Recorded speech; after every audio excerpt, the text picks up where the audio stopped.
Après l'école, les lieux de culte vont-ils rouvrir très bientôt au Togo? Eh bien, c'est le sujet auquel on s'intéresse ce soir et nous allons en parler avec un homme de Dieu, le révérend Père Charles Akoli Kuzo. Bonsoir, révérend Père Kuzo. Bonjour, monsieur. Merci à vous d'être notre invité. Vous êtes docteur en théologie, secrétaire général de l'UKO-UIT et aumônier des sœurs NDE. Est-ce que, d'entrée de jeu, vous pensez qu'il est temps d'ouvrir les lieux de culte? Si on ouvrait les églises aujourd'hui à la célébration communautaire et collective, ce serait un ouf de soulagement parce que l'attente n'a trop que duré. Oui, nous pensons vraiment qu'il est temps. Il est temps. Pourquoi? Parce que, et d'ailleurs, dans tous les pays, les réflexions se font pour voir comment déconfiner progressivement. Et nous savons aussi que la maladie est un peu mieux connue. Les mesures barrières, nous avons pris l'habitude déjà des mesures barrières et des restrictions. Et puis, les prévisions alarmistes sont revues à la baisse.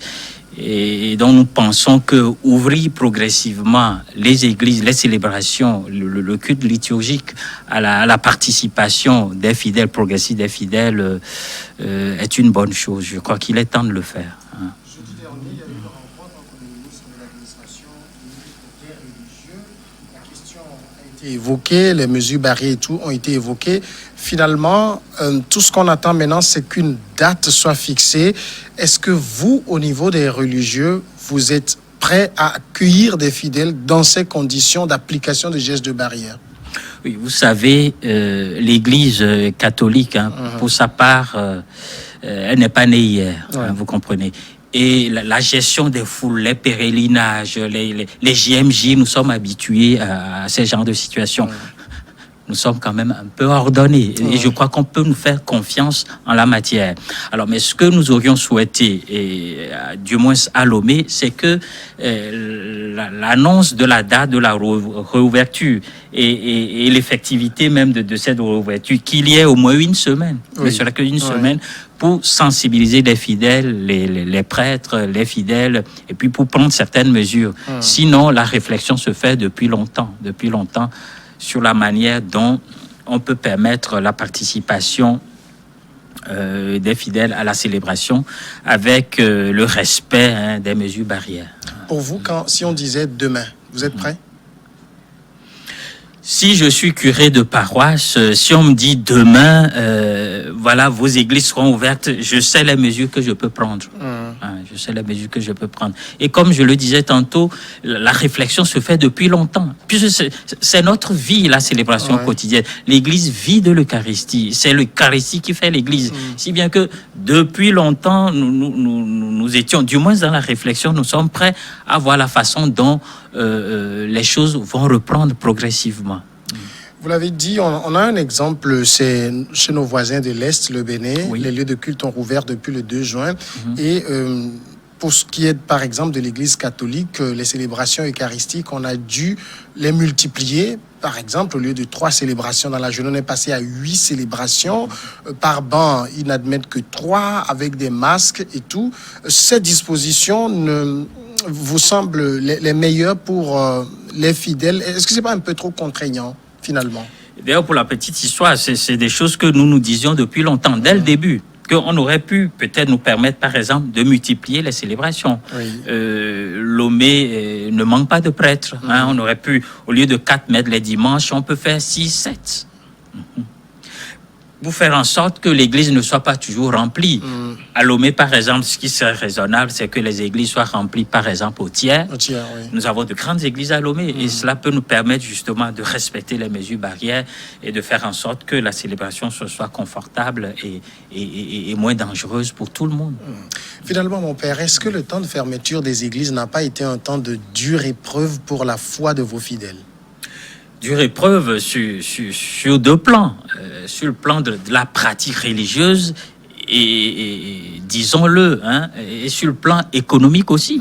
Parce que les prêtres, ils vivent de l'obol des offrandes des fidèles laïcs qui viennent à la messe. Alors, au niveau de la foi, c'est difficile de dire très concrètement ce qui s'est passé dans le cœur des uns et des autres. Mais ce que je sais, le chrétien lambda, ceux qui nous approchent au quotidien, ceux qui viennent à nos messes, etc., la plupart sont des chrétiens mûrs. Oui. Sont des chrétiens mûrs. Et c'est pas le fait que pour 2 mois, 3 mois, il n'y ait pas eu de célébration avec une participation des fidèles. C'est pas pour cela que pourtant leur foi va disparaître. Je ne le crois pas. C'est des chrétiens mûrs. Beaucoup sont connectés sur à la télé, à la radio, ils écoutent des célébrations, ils suivent des célébrations ici et là. C'est vrai que c'est pas la même chose. Oui. C'est pas la même chose. Oui. Mais je pense que ils s'en sont bien sortis. Et d'ailleurs, l'histoire a montré que c'est pas une persécution dont il s'agit, mais quand il y a les persécutions, quand il y a des restrictions où la pratique de la foi est limitée, etc., c'est d'ailleurs en ce moment que la foi devient plus solide, parce que le chrétien comprend finalement que c'est le moment d'adorer encore en esprit et en vérité. Oui. On comprend que, je ne dis pas que les célébrations ne sont pas importantes, ce serait ahurissant de ma part de le dire, mais on comprend qu'on peut faire sans. On peut faire ça. Parce que le Dieu que nous adorons ne peut pas se laisser confiner uniquement dans les célébrations. Voilà. On a vu pour d'autres églises qui ne sont pas des églises catholiques, plusieurs pasteurs et autres ont choisi les réseaux sociaux, les médias pour continuer par nourrir les fidèles de la parole de Dieu. Au niveau de l'église catholique, par exemple, qu'est-ce qui a été mis en place pour que les fidèles, les chrétiens puissent continuer par écouter les messages de leurs bergers? Nous sommes en plein dedans. Par exemple, il y a des paroisses même qui ont des sites Internet. Il y a des paroisses qui sont connectées aux réseaux sociaux, Facebook notamment, ou des célébrations quotidiennes avec un certain nombre réduit, le prêtre, peut-être l'enfant de cœur, 1 ou 2 séminaristes qui disent des messes tous les jours et qui sont relayés pour que les paroissiens puissent être nourris de la parole de Dieu. Il ne resterait que la communion eucharistique, la Radio Maria que vous connaissez très bien, la télévision Space que vous connaissez très bien. Tous les jours, d'ailleurs sur Radio Maria, sur l'étendue du territoire national, il y a des messes qui se font dans chaque diocèse, à Lomé, à Palimé, à Sokoré, à Dapan, etc., pour rester toujours en contact avec les fidèles. Sur ce plan, je crois que beaucoup de choses ont été faites. Certainement, le résultat n'est pas le même qu'en présentiel. Bien sûr. C'est pour cela que nous disons vivement la réouverture. Vivement la réouverture. C'est pas la même chose, évidemment. Mais puisqu'on conclut que c'est pas la même chose, est-ce que la foi n'est pas un peu affectée par cette situation? On sait que les chrétiens ne sont pas sur les mêmes pieds d'égalité, finalement, en matière de foi. Peut-être pour certains dont la foi n'était pas mûre avant le confinement. Par exemple, j'ai rencontré certaines jeunes filles la dernière fois. Mais toi, quand est-ce que tu vas faire ta première communion? Ah, je devrais le faire cette année, mais bon, à cause du virus, on n'a pas pu le faire.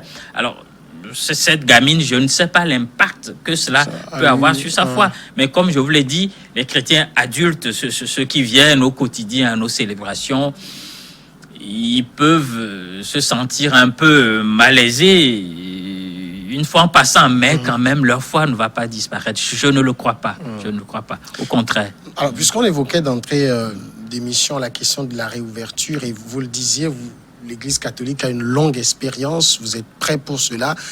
Peut-être à Lomé, oui.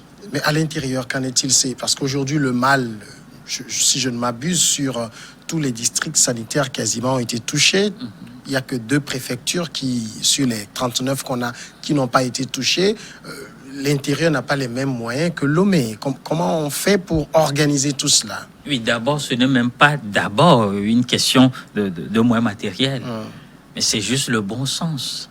Pour dire quoi? Les masques, pour ceux qui célèbrent, les fidèles qui viennent, et pour le célébrant, une certaine distance à respecter. Se laver les mains. C'est vrai que pour les questions du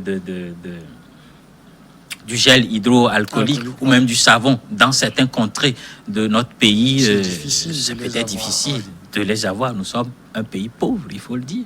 C'est difficile. Mais je crois que ce que on gagnerait en matière de pratiques religieuses, etc., est sans commune mesure par rapport à ces 500 ou 1000 francs qu'on débourserait pour acheter du savon et de l'eau.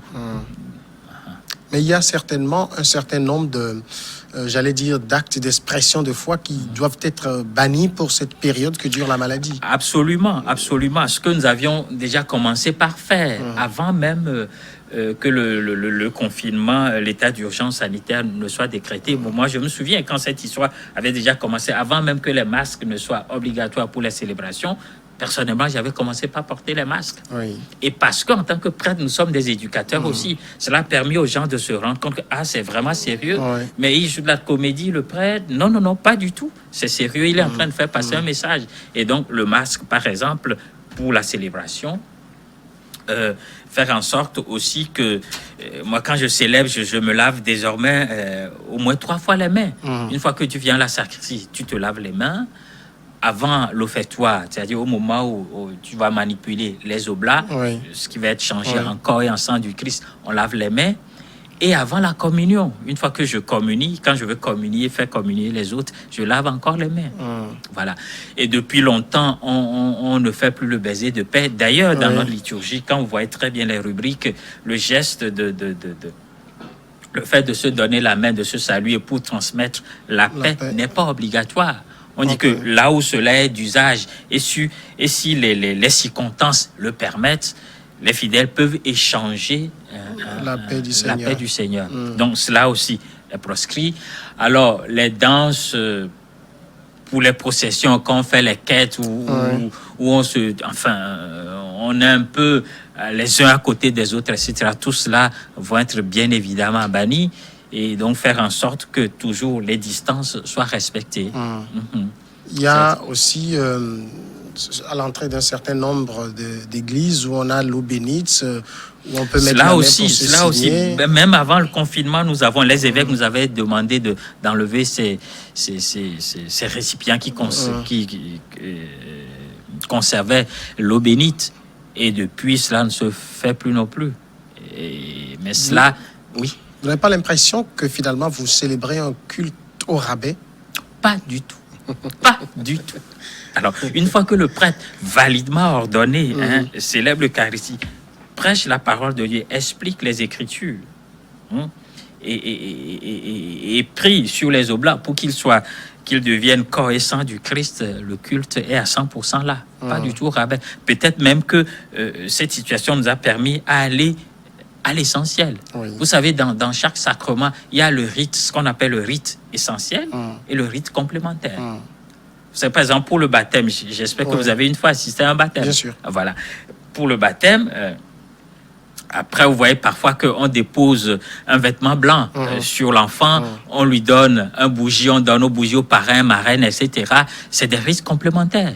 Enlever ça de la célébration du baptême n'est pas un baptême au rabais. Pas du tout, pas du tout. Alors finalement, comment est-ce que le révérend père que vous êtes peut se voir en train de célébrer l'Eucharistie au moment de donner le corps et le sang du Christ à des gens masqués?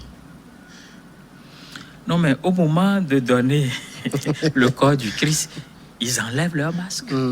Ils enlèvent leur masque. Le risque, puisque c'est le Père qui, finalement, dans ce qu'on a dans nos pays, qui met le corps du Christ dans la bouche des fidèles. Ça va être conservé comme ça? La communion directement là, dans la bouche ne se fait plus non plus. D'accord. Ne se fait plus. Le prêtre, lui, il garde son masque.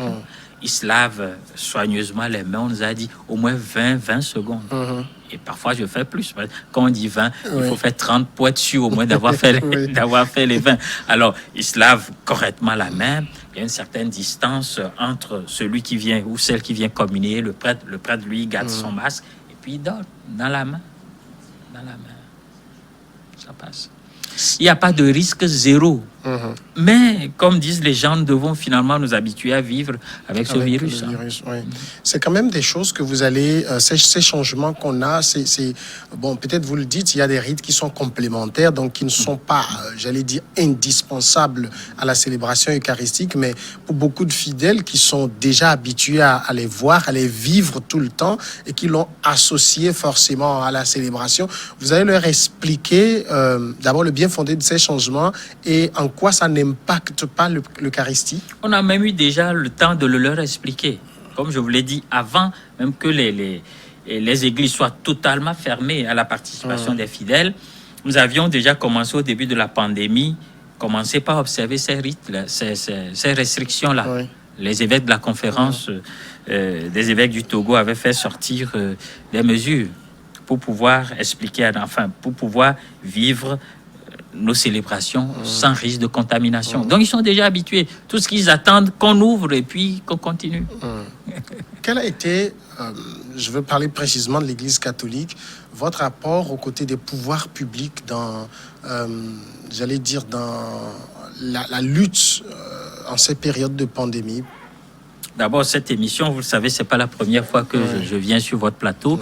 Tout au début, on nous avait invités aussi pour que la parole de l'Église s'ajoute à celle des autorités publiques. Et je le dis souvent, il y a des mesures que nous avons commencé par prendre dans nos églises avant que les notes officielles des responsables de l'État ne nous demandent certaines restrictions. Donc, nous avons commencé depuis longtemps. Si bien que cette lutte-là, c'est une lutte commune. Donc, nous avons fait beaucoup de choses, des émissions dont nous sommes en train de parler. Et sur nos paroisses, il y a eu des affiches qui expliquent la maladie et qui expliquent aussi les mesures qu'il faut prendre pour pouvoir éviter les contaminations. Je vous le disais récemment ici, notre évêque lui-même a fait circuler une vidéo dans laquelle il a expliqué ce qui se passe. Et cela, ça a aidé beaucoup de gens. Vous savez, quand cette histoire a commencé, certains n'y ont pas cru, vous savez. Et d'ailleurs, nous sommes dans un monde où on écoute les choses et le contraire en même temps. Vous n'êtes pas sans savoir que partout, la parole publique n'est plus considérée comme parole d'évangile. Cela n'a jamais été d'ailleurs une parole d'évangile, et tant mieux. Mais de moins en moins, les gens croient à la parole publique. À la parole publique. Et ils ont certaines raisons parce qu'ils ont vu des choses. Ils ont vu des choses. Dans un pays d'Europe que je nommerai pas sur une chaîne, il y a une émission, par exemple, qu'on appelle Les Dessous de l'Infox, où chaque semaine, on essaie de scruter la parole du président de la République, des ministres, des responsables, pour démêler le vrai du faux. Parce qu'il y a ce qu'on appelle de l'infox. Et si bien que, quand cette histoire a commencé, les gens se demandent est-ce que c'est vrai, est-ce que c'est pas une façon là de nous faire taire, etc. Enfin, il y a eu des discours de ce genre. Si bien que la parole de l'Église était attendue. Beaucoup, quand l'Église a commencé par en parler, beaucoup de personnes se sont dites là, c'est sérieux. Au moins, eux, ils peuvent pas nous mentir. Enfin, si je puisse m'exprimer ainsi. Et donc, le rôle de l'Église catholique en la matière a été capital. Il y a eu aussi ce volet, j'allais dire ce volet social, parce que la maladie a affecté sur un plan économique beaucoup de personnes. Finalement, on peut dire que d'une manière ou d'une autre, tout le monde a été touché par le coronavirus. Est-ce que l'Église a été présente aux côtés, parce que c'est aussi ça, l'une des raisons d'être de l'Église. Est-ce que l'Église a été présente? Vous savez que l'Église est la première ONG dans le monde. En matière d'éducation, nous sommes là. Ce qui constitue d'ailleurs le devoir régalien de l'État. C'est parce que l'État ne le fait pas que les églises le font. Sinon, normalement, c'est le rôle de l'État. En matière sanitaire, etc., et nous sommes présents. Et donc, pendant la pandémie, etc., nous avons des services sociaux, ce que nous appelons à Lomé, par exemple, dans tout le Togo, au CDI. Nous avons des services qui permettent quand même d'être proches des personnes les plus vulnérables. Ces services n'ont pas cessé de fonctionner pour autant. Et personnellement, des prêtres, vous savez comment ça fonctionne. Ils sont toujours proches des pauvres qui viennent pour ceci, ordonnance médicale, frais de scolarité, etc. C'est au quotidien. Et cela a continué. Mais on ne peut donner que ce que l'on a. Et normalement, d'ailleurs, je crois que normalement, dans cette circonstance, l'Église devrait être subventionnée. C'est une doléance? Mais je crois que le fait ne m'aurait pas étonné. Puisque ce que nous faisons, c'est d'utilité publique. C'est d'utilité publique. Mais les accompagnements spirituels que nous faisons là, ça peut valoir parfois pour certains des séances chez le psychologue ou le psychanalyste. Donc c'est une œuvre publique que nous sommes en train de faire. Et quand nous ne sommes plus en mesure de financer cela, on aurait pu être subventionné. Pourquoi pas? Ça ne m'aurait pas étonné en tout cas. Il y a eu, quand on regarde un peu par le monde, notamment en Italie, on a vu, j'allais dire, l'Église aussi a payé un lourd tribut dans le combat contre cette pandémie-là. Ah oui. Qu'est-ce qu'on dira? Ça a été un moment de négligence pour ces prêtres qui ont laissé leur vie? Non, je ne dirais pas qu'un moment de négligence, mais ils ont aimé jusqu'au bout. Parce que le prêtre, il est configuré au Christ, grand prêtre, mort et ressuscité pour nous. Et je ne dirais pas que de la négligence, je ne dirais pas que c'est du je m'en foutisme, mais quand même, ce qui prime, c'est l'amour. C'est vrai, il y a les prudences qu'il faut observer. Et puis, cette maladie a pris tout le monde de court. En Europe, notamment, on ne sait pas quand est-ce qu'on a été... Ils ont été contaminés, etc. C'est des morts qu'on compte à longueur de journée. Mais quand l'Église a pris la mesure de la maladie, quand c'était clair pour tout le monde qu'il y a quelque chose qui circule, même les prêtres qui vont dans les hôpitaux, etc., ils ont pris leurs mesures. Mais on ne sait jamais quand on est contaminé véritablement. Écoutez, toutes les mesures que nous prenons, très honnêtement. Qui dit que c'est ça qui nous protège? Je ne dirais pas comme ça, mais si on n'a pas encore été contaminé, la grâce. Disons gloire à Dieu. Hein? Mais on a vu très tôt, par exemple, le Saint-Père, n'ayons pas peur des mots, qui sont un peu barricadés. Ces célébrations étaient par vidéo. La place Saint-Pierre a été fermée. Si le haut lieu a compris comment ça se fait qu'à un certain niveau, certains ont pu afficher ces comportements un peu de défiance, il faut le dire finalement. Méfiance? Défiance, je dis. Par rapport à quoi? Mais en tout cas, ce que je sais, quand cette histoire a commencé, vous savez, l'Église catholique est très ordonnée. Une fois que la parole vient d'en haut, tout le monde comprend. Tout le monde comprend. Quand nos pères évêques au Togo ont dit, à partir de maintenant, c'est 50 personnes, c'est 50 personnes. Quand ils nous ont dit, à l'appui de ce qu'a dit le gouvernement, fermé, on a fermé.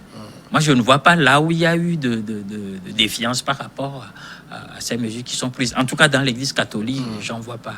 J'évoquais plutôt au niveau des pays européens, on a vu des prêtres tomber, alors que Mais quand ils sont tombés, c'est pas forcément parce qu'ils ont été imprudents, mais c'est parce qu'ils ont contracté la maladie au moment où personne ne savait que quelque chose circulait. C'est tout. C'est tout. Et puis, il y a certains qui se sont dit, écoutez, c'est vrai, il y a de la maladie, mais je ne vais pas pour autant éviter de faire ce que je dois faire pour le bien de mon prochain. Je vais prendre les mesures, mais je vais continuer, par exemple, à visiter tel malade, je vais continuer par rendre ce service. Chemin faisant, il donne sa vie. Un prêtre qui meurt en servant son frère, c'est dommage, parce que toute vie a pour vocation de... tout le monde, on a envie de vivre aussi longtemps que possible, mais pour moi, c'est pas un drame. Ça aussi, ça va être ce que vous avez évoqué tantôt, ces visites-là, c'est ça qui finalement a emporté beaucoup de vos confrères sous de Je ne sais pas. Entre autres raisons. Mais ça fait partie aussi de votre mission d'aller rendre visite aux malades, d'aller prier pour les gens qui en ont besoin. Mais c'est aussi des choses qui vont changer. Hein, évidemment, ça a déjà changé. Ça a déjà changé à circonstances exceptionnelles, mesures exceptionnelles. Et les visites des malades ont été réduites. Sauf vraiment dans des cas exceptionnels où il faut forcément que le prêtre se rendre au chevet de ce malade ou de cette malade, et à condition aussi que la personne ne souffre pas du coronavirus. Voilà. Et donc, on prend, je crois qu'on fait toutes ces enquêtes, on prend conseil, etc., avec parfois les médecins aussi qui traitent ces personnes-là, qui disent, oui, vous pouvez venir, il n'y a pas de problème, etc. Hein? Finalement, est-ce que l'Église avait peur de la maladie?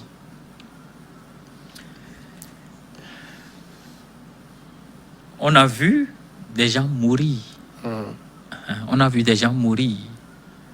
Et en tant que société organisée responsable, nous devons prendre les mesures qu'il faut pour que la vie soit respectée. Et c'est ce que nous avions fait. Maintenant, je ne dis pas que Parce qu'il y a aussi tout ce volet-là.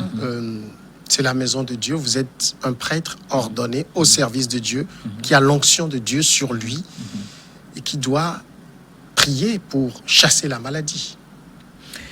Prier pour chasser la maladie, je ne dirais pas comme ça.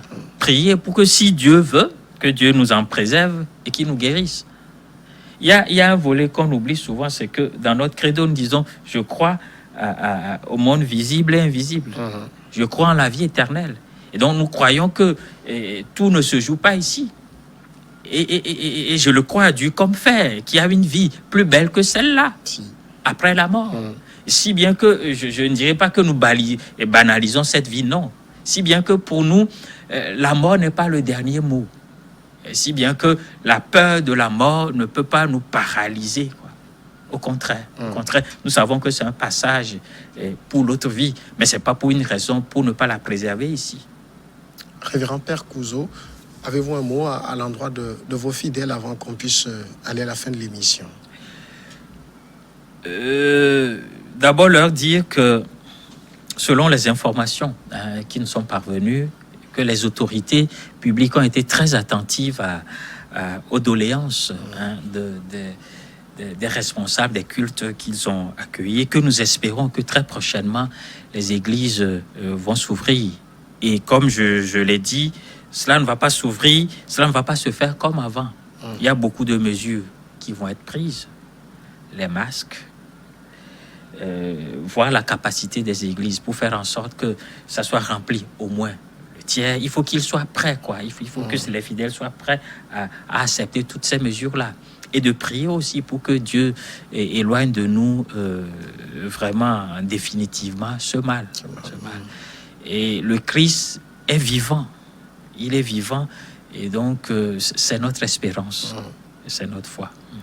Père Charles Akoli Couzeau, merci d'être passé répondre à nos questions. Je vous en prie, monsieur. Docteur en théologie et secrétaire général de l'UKO UIT, aumônier des sœurs NDE. Voilà qui nous conduit à une pause et on revient juste après le journal pour passer à Regard croisé.